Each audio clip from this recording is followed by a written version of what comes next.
Lesson number 8, Wednesday, November 16th. At the sound of the trumpet.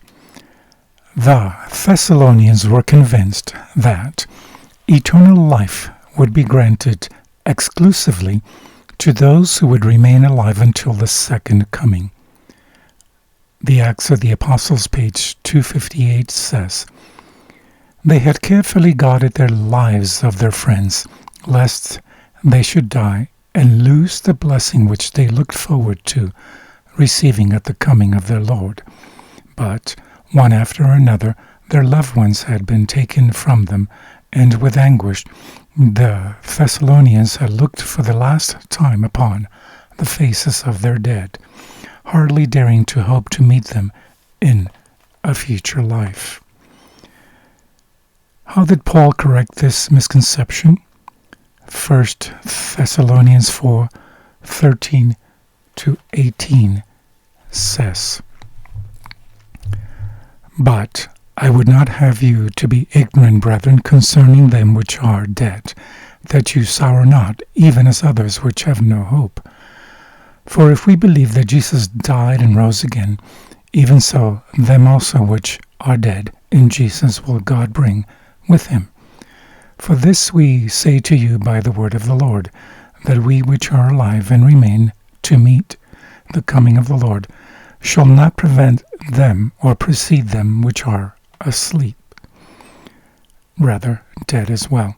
For the Lord himself shall descend from heaven with a shout, with the voice of the archangel, and with the trump of God, and the dead in Christ shall rise first. Then we which are alive and remain shall be caught up together with them in the clouds to meet the Lord in the air, and so shall we ever be with the Lord. Wherefore, comfort one another with these words." There is a historical tendency to read into the expression, "bring with him those who sleep in Jesus," more than the text is saying. Many who accept the theory of the natural immortality of the soul suggest that Christ, at his second coming, will bring with him from heaven the souls of the righteous dead who are already in heaven with God. Those souls thus can be reunited with their respective resurrected bodies. But such an interpretation is not in harmony with the overall teachings of Paul on the subject. Read the words of this non-Adventist theologian on the real meaning of this verse. His name is Jeffrey A.D. Weimer from the Baker Exegetical Commentary on the New Testament, page 319. It says, "The reason why the Thessalonian Christians can have hope as they grieve for the dead members of their church is that God will bring them, that is, he will resurrect these deceased believers and cause them to be present at Christ's return, such that they will be with him.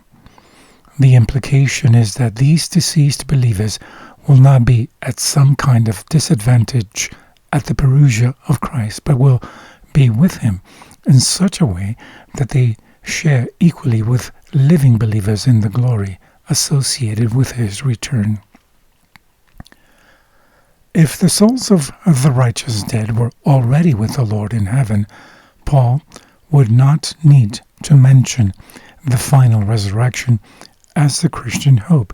He could have just mentioned that the righteous were already with the Lord. But instead he says that those who sleep in Jesus, or are dead in Jesus, would be resurrected from the dead at the end of time. The hope in the final resurrection brought comfort to the grieving Thessalonians. The same hope can help us face with confidence the painful moments when the cold grip of death takes our loved ones from us. From the book The Faith I Live By, page 183, it says, "To the believer, Christ is the resurrection and the life. In our Savior, the life that was lost through sin is restored. for he has life in himself, to quicken whom he will. He is invested with the right to give immortality. The life that he laid down in humanity, he takes up again and gives to humanity.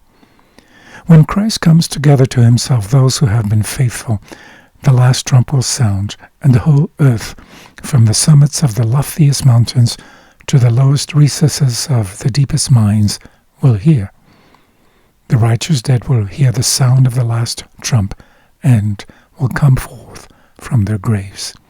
All the righteous dead arise with the freshness and vigor of eternal youth. The mortal, corruptible form, devoid of comeliness, once polluted with sin, becomes perfect, beautiful, and immortal.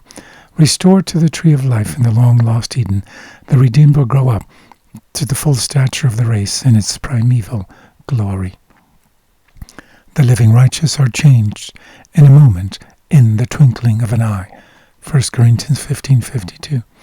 At the voice of God they were glorified. Now they are made immortal, and with the risen saints are caught up to meet the Lord in the air. Little children are borne by holy angels to their mother's arms. Friends long separated by death are united, nevermore to part, and with songs of gladness ascend together to the city of God. All the precious dead, from righteous Abel to the last saint that dies, shall awake to glorious, immortal life. Have a blessed day.